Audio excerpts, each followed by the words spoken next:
നിങ്ങൾക്ക് പെട്ടെന്ന് ഒരു ഹോസ്പിറ്റൽ കേസ് കിട്ടുന്നു. അത് അച്ഛനായിക്കോട്ടെ, അമ്മയ്ക്കായിക്കോട്ടെ, ഭാര്യയ്ക്കായിക്കോട്ടെ, സ്വന്തം മക്കൾക്കായിക്കോട്ടെ.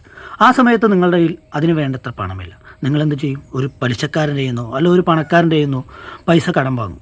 ആ പൈസ തരുന്ന ആൾ പറയുകയാണ്, ഞാൻ പൈസയൊക്കെ തരാം, പക്ഷേ ഞാൻ പൈസ തന്നു എന്ന് നിങ്ങളുടെ നെറ്റിയിൽ മുദ്ര കുത്തി വെക്കുന്നു, അല്ലെങ്കിൽ പച്ച കുത്തി വെക്കുമെന്ന്.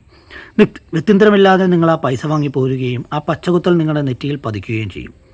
കാലം എത്ര കഴിഞ്ഞാലും ആ പച്ചകുത്തൽ നിങ്ങളുടെ മുഖത്തു നിന്ന് മാറില്ല. ആ പൈസ നിങ്ങൾക്ക് തിരിച്ചു കൊടുക്കാൻ സാധിച്ചില്ലെങ്കിൽ നിങ്ങൾ മരിക്കുന്ന സമയത്ത് നിങ്ങളുടെ മക്കൾ അവസാനമായി മുഖം കാണുന്നത് ആ പച്ചകുത്തിയ മുഖത്തോടെയാണ്. കാലം നിങ്ങളെ ഓർക്കുന്നതും ആ പച്ചകുത്തിയ മുഖമുള്ളവൻ എന്നായിരിക്കും. ഇതേ അവസ്ഥയാണ് ദുരിതത്തിലെല്ലാം നഷ്ടപ്പെട്ടവർക്ക് വീട് വെച്ചു കൊടുക്കാമെന്ന് വീഡിയോ പറയുമ്പോൾ അതിനു മുമ്പിൽ കേന്ദ്ര സർക്കാരിൻ്റെ ഒരു ലോഗോ ഉണ്ടാകുമെന്ന് പറയുന്നു. കണ്ടീഷനാണ് അവർ വെച്ചിരിക്കുന്ന ഒരു കണ്ടീഷനാണ്. ആ കണ്ടീഷൻ അത് ഉണ്ട് അവർക്ക്. ഫോട്ടോ പ്രധാനമന്ത്രിയുടെ ഫോട്ടോ ഒന്നും വെക്കാനില്ല, ഒരു എംബ്ലം, ഒരു ലോഗോ വെക്കണം എന്ന് പറഞ്ഞിട്ടുണ്ട്. ആ ലോഗോ അതിൻ്റെ അകത്ത് അവർ കണ്ടീഷനായിട്ട് അവർ പറഞ്ഞിരിക്കുന്ന കാര്യമാണ്. അല്ലാതെ MOU വെക്കുമ്പോൾ അത് അംഗീകരിക്കേണ്ടി വരും. ഒരു വീട് വെക്കുന്നത് ഒരു തലമുറയ്ക്ക് വേണ്ടിയല്ല, ഇനി വരാനിരിക്കുന്ന വേറെ തലമുറയ്ക്കും കൂടിയാണ്. അങ്ങനെ 2-3 തലമുറയ്ക്ക് ശേഷം അവർ കൂട്ടുകാരുമായി എങ്ങനെ ആ വീട്ടിലേക്ക് അവർ വന്ന് കയറും? ഈ ലോഗോ എന്നും അവരുടെ മുമ്പിൽ നെറ്റിയിൽ പതിച്ച ലോഗോ പോലെ അല്ലെങ്കിൽ പച്ച പോലെ ഉണ്ടാവും. എന്തിനാണ് ഇങ്ങനെ ചെയ്യുന്നത്? മുൻ മുഖ്യമന്ത്രി പറഞ്ഞ ധൈര്യമെങ്കിൽ നിങ്ങൾ കാണിച്ചുകൂടെ?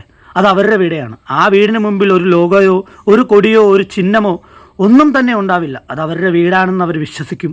അവർക്ക് അതിന് പൂർണ്ണ തൃപ്തി കിട്ടുമെന്നും. ആ വീട് അവരതാണ്. അവരുടെ അഭിമാനത്തെ ചോദ്യം ചെയ്യുന്ന ഒന്നും അതിൻ്റെ മുമ്പിൽ പ്രദർശിപ്പിക്കാൻ പാടില്ല എന്നാണ് ഞങ്ങളുടെ അഭിപ്രായം. പക്ഷെ അവർ നിർബന്ധിച്ചു നിന്നു. അവസാന ഒരു ഘട്ടത്തിൽ അതിൻ്റെ ബന്ധപ്പെട്ട മന്ത്രിയുമായിട്ട് സംസാരിക്കാനിടയായി. അപ്പോൾ തീർത്തു പറഞ്ഞു, അത് അങ്ങനെ ഒരു കാര്യം ഞങ്ങൾക്ക് അംഗീകരിക്കാൻ കഴിയില്ല. അപ്പോൾ സഹായം തരാൻ പറ്റില്ല എന്നൊരു സഹായം തന്നില്ലെങ്കിൽ വേണ്ട, അത് ഞങ്ങൾ വെക്കും, ഞങ്ങൾ ഏതായാലും ഈ കാര്യം ചെയ്യില്ല എന്നിപ്പോൾ തീർത്ത് പറഞ്ഞിട്ടുണ്ട്. ഷൂ നക്കിയവരുടെ പിന്തുണക്കാരുടെ പാദം നക്കുന്ന സേവകന് ഇതൊന്നും ഒരിക്കലും മനസ്സിലാകാൻ പോകുന്നില്ല. അവൻ പണമാണ് മുഖ്യം.